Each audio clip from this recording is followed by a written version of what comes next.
पढ़े के पैसा नहीं के एडमिशन कराओ के, तो इससे हमने एक नाम लिखो आम ले ला। देखो ना वीडियो बनानी है खेसारी भैया के गाना पर, तो 5000 व्यू भागल बा। डांसर बने के बा कि सिंगर बने के बा?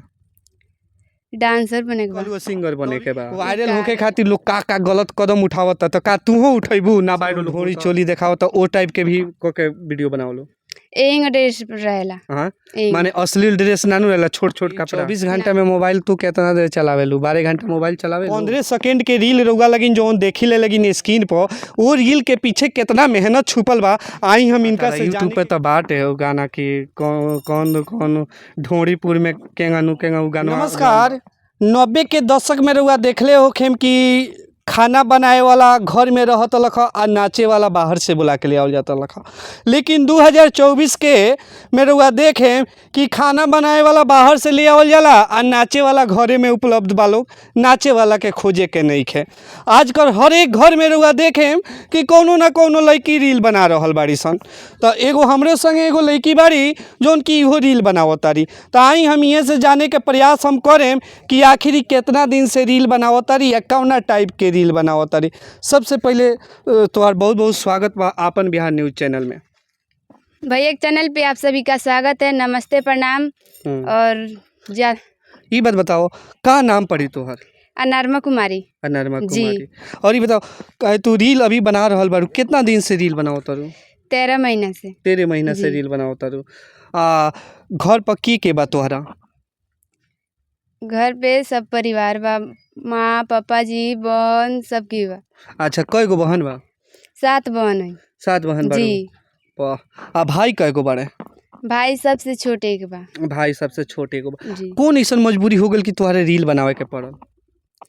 मजबूरी पढ़े के पैसा नहीं के एडमिशन कराओ के, तो इससे हमने एक नाम लिखवानी। अब पढ़ते रहनी 8वीं क्लास में छोड़ देनी पढ़ाई और वहाँ से लगनी वीडियो बनाए। यही बताओ तोरा पूरा विश्वास बा कि तू रील बना के स्टार बन जेबू?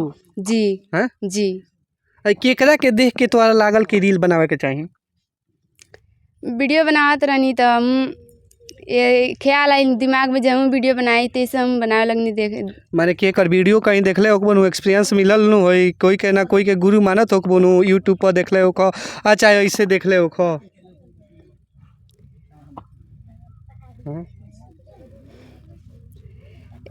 एथी पर देखत रहनी है शॉर्ट वीडियो पर नु, तो ख्याल आल तैसे बनावे लगनी। अभी उतना मालूम नहीं क्या। अच्छा, शॉर्ट वीडियो पर देखल ओकरा बाद ख्याल है। तो ये बताओ जब वीडियो फर्स्ट बार बनावे गइलू तो माने के तहार कैमरा कैल, कौन कौन मजबूरी के सामना करे के पड़ली बताओ? कैमरा हमार बहन कैली है।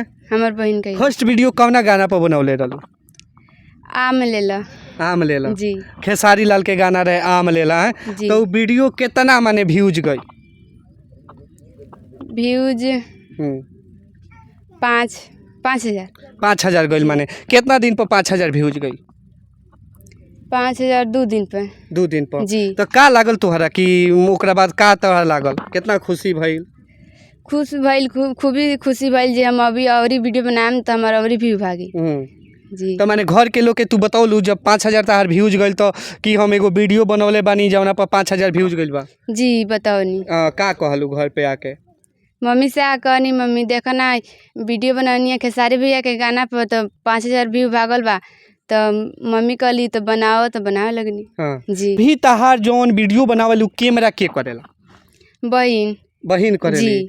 तारा से जौन छोट बारी उ करेली? नहीं, बड़ बहन कर ली चाहे छोट बहन कर ली। सबसे छोट तो हम ही बड़ बहन करेली। बड़ बहन करेली कैमरा करेली। आ कैसन लागेला कि मतलब अब वीडियो बनावेलू तो माने एक्सपीरियंस वगैरह तो तारा हुई गइल बाटे, तो जैसे सड़क उड़क पर कहीं बनावेलू तो शर्म वगैरह गाँव के लोग तो पूरा घेर के देखत हुई एकदम तारा के? सड़क पर ना बनावेनी, चोरी छुपे द्वार पर बनावत रहनी और घर में बनावत रहनी। तारी को बोल बम के देखले बानी द्वार पर बनावल, तो में लोग ना देखत हुई गाँव के, तो लोग बिटोरा जात हुई जब डांस करत हो तो? जी उतना रास्ता वो नहीं चलता है, धीरे 1-2 लड़का आवता जात रहेला। जी। तो डांस करेलू तो लोग बिटोरा ला? हाँ, 1-2 लोग बिटोरा जाला।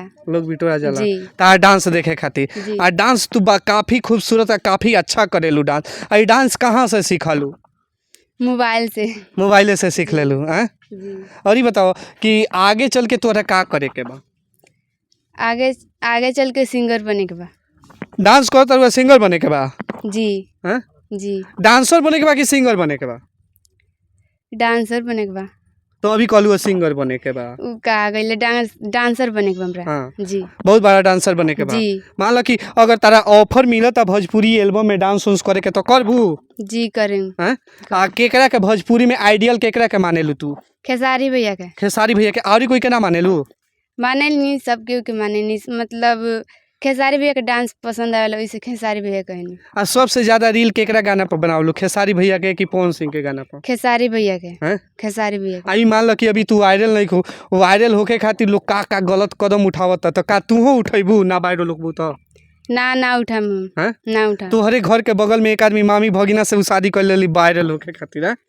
हम वैसे ना करे। हैं? ना करे। ना करबू वायरल होके खातिर, माने अपने ईमानदारी से डांस करत रहबू, डांसर से तू वायरल होखबू? जी, हम ईमानदारी से अपन डांस करेम और मेहनत से अपन वायरल होके दिखाएम। वायरल होके जी। दिखाइबू। तो अभी तू कितना वीडियो बना चुकल बारू? 500-600। 500-600? जी। हैं? जी। तो अभी तुहार जैसे पापा जी मतलब का कहेले तोहरा के? कोई नहीं, वीडियो बनावा, मेहनत कर और आगे बढ़। ताका बेटी तो ना बेटा कहत यहाँ कि यहाँ हमारी जी। हैं? जी। का कहेले? बेटा माने नहीं। बेटा माने नहीं? जी। का कहे नहीं? कहे नहीं ये जे हमर बेटी ना ये बेटा ही है। अच्छा, अम्मा का कहली ताहार? माँ ये कहेली। हाँ, बेटा कहली। जी। हाँ, कि मान लो कि घर के ही मजबूरी देख के कुछ ना कुछ घर संभाले खातिर वीडियो बनाए लागल। जी। आई मोबाइल तू कितना देर देखेलू? मोबाइल ना देखे नहीं, वीडियो बनावे नहीं तब देखे नहीं, और देखे नहीं समझे खातिर वीडियो। मान लो कि 24 घंटा में मोबाइल तू कितना देर चलावेलू? 12 घंटा मोबाइल चलावेलू? ना। हाँ, कितना देर चलावेलू? 1 घंटा, आधा घंटा। एगो रील बनावे में कितना समय लगेला तोरा? 1 घंटा 1.5 घंटा। एगो रील बनावे में 1.5 घंटा लगेला? एगो ना, सब बनावे नहीं 3-4 तो 1-1.5 घंटा लगेला। अच्छा, एगो रील के बताओ तनी, एगो रील के बताओ कितना टाइम लगेला? 5। दर्शक लोग जाने के चाहता कि एगो रील बनावे में कितना टाइम लगेला, कैसे कि 15 सेकंड के रील रउआ लगिन जो देखी ले लगिन स्क्रीन पर, वो रील के पीछे कितना मेहनत छुपल बा। आई हम इनका से जाने के कोशिश करें कि एगो 15 सेकंड के रील बनावे में कितना टाइम लगेला? कितना टाइम लगेला? 2-3 मिनट। 2-3 मिनट में रील बन जाला? जी। एडिटिंग वगैरह ना करेलू? करे नहीं। तो एडिटिंग वगैरह में टाइम ना लगेला? लागेला। कितना टाइम लगेला? उहे नु कुल मिला के हम कहनी है कि बताओ, मान लो कि एगो एंगल से शूट कैलू रील के, ठीक बा, तो 3 मिनट लागल। फिर दूसरा का एंगल से शूट करबू 3 मिनट लागल। कम से कम तू 3 गो एंगल देखेबू नु, मिड क्लोज अप आ एठी वाइट, तो 3 गो एंगल से शूट कैलू। ओकरा बाद एडिटिंग करे में कितना टाइम लगेला? 10 मिनट। 10 मिनट? जी। कौन चीज से एडिटिंग कैलू? लैपटॉप रखले बारू? कंप्यूटर रखले बारू? ना, कौन चीज से करेलू? मोबाइले से। मोबाइल से कौन ऐप से एडिटिंग करेलू?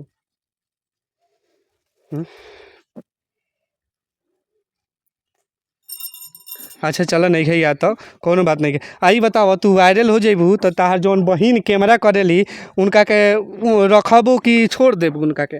रखम ना। रखे। उनके के परमानेंट कैमरा में रख लेबू? जी। अभी तू मोबाइले से सब वीडियो बनावलू? जी। अभी कैमरा नहीं है, पैसा वगैरह नहीं है जे कैमरा खरीद सक? जी, नहीं के पैसे वैसे कैमरा ना खरीदाला। कैमरा ना खरीदला? जी। आ डांस माने हई बहुत टाइप के अश्लील गानवा होता, उहो टाइप पर डांस करेलू? उहो गानवा सब पर? ना। हैं? ना करे नहीं ऊपर। आ तारा यूट्यूब पे तो बाटे हो गाना की कौन कौन ढोड़ीपुर में केंगा उ गानवा जौन बा? हैं? उ एक गाना बनौले बनी, 1-2 गाना वैसन बना देले बनी, ना तो वैसे ना बनावेनी। ओ, आई बताओ कि मान लो कि हई यही ड्रेस रहेला पूरा, कि मतलब जैसे लोग ढोड़ी चोली देखाओ तो ओ टाइप के भी को के वीडियो बनावलो? यही ड्रेस रहेला। हाँ, यही। माने अश्लील ड्रेस नानू रहेला, छोट छोट कपड़ा? ना। यही सब कपड़ा पर बनावेलो? जी, साड़ी पहनकर वीडियो बनाते हैं और सूट समीज पहनकर बनाते हैं यहीं पर।